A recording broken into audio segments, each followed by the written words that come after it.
Discovery of RPM-based cylinder energizing was made so fuel use could be tiny. Interested, engines spin to move vehicles, fact. A 4-cylinder conversion kit could save $3,500 per year of fuel.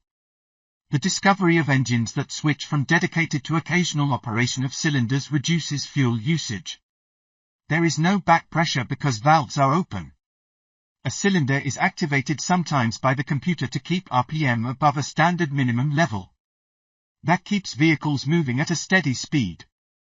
Virtually no fuel is used then because cylinders are deactivated and injectors rarely get current from the computer.